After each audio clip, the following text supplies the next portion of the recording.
Le zona, de quoi s'agit-il? Comment se manifeste-t-il?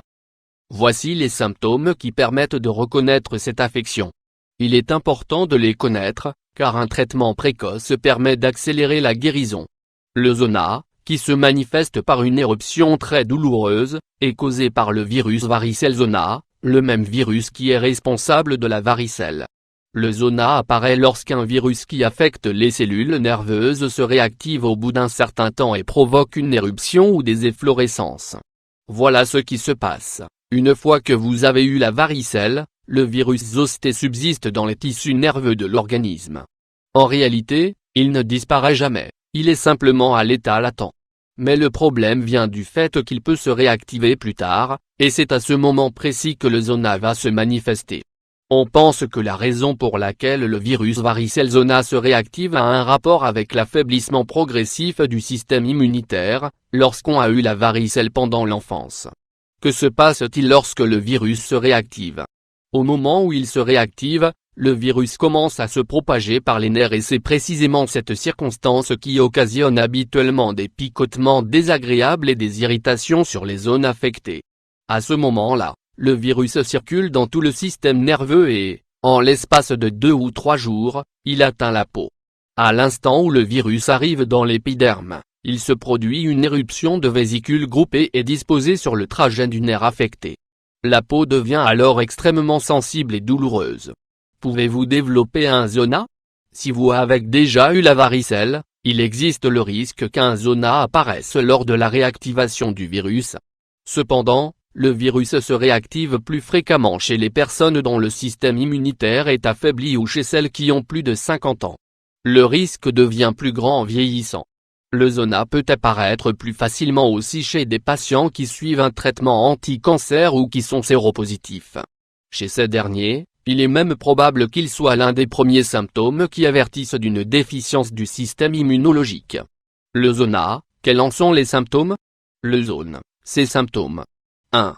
Le premier symptôme correspond généralement à une forte douleur qui se manifeste d'un seul côté du corps, et qui s'accompagne de fourmillements et d'une irritation. L'irritation ou la douleur peuvent s'intensifier et sont dans la majorité des cas un signe précurseur de l'éruption qui va se produire. 2.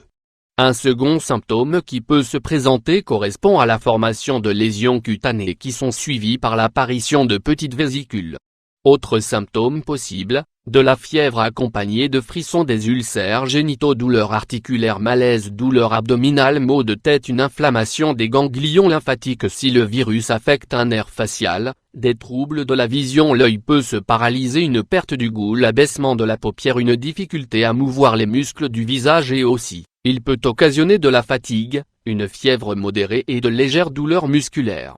Le zona peut-il guérir? Assurément, le zona guérit. Il est nécessaire de consulter un médecin pour qu'il établisse un diagnostic et qu'il vous prescrive le traitement adéquat pour combattre le virus.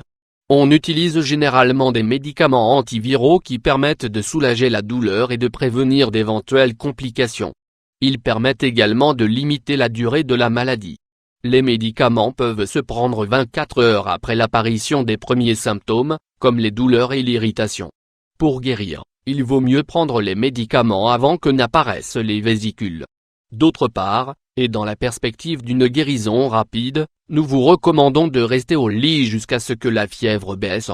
Lavez les affaires non jetables à l'eau bouillante, maintenez votre peau bien propre et ne réutilisez surtout pas des affaires qui sont contaminées. Remarque. Le virus peut rester à l'état latent 2 ou 3 semaines, puis réapparaître de façon inattendue. Il est important que vous vous reposiez et que vous fassiez établir un diagnostic car, dans les cas les plus graves ou lorsque le virus affecte les nerfs moteurs, on peut souffrir non seulement d'une grande fatigue, mais également d'une paralysie momentanée ou permanente. De plus, la douleur peut être de faible intensité mais elle pourrait s'intensifier ou devenir insupportable. Pensez donc à bien vous soigner et à vous reposer.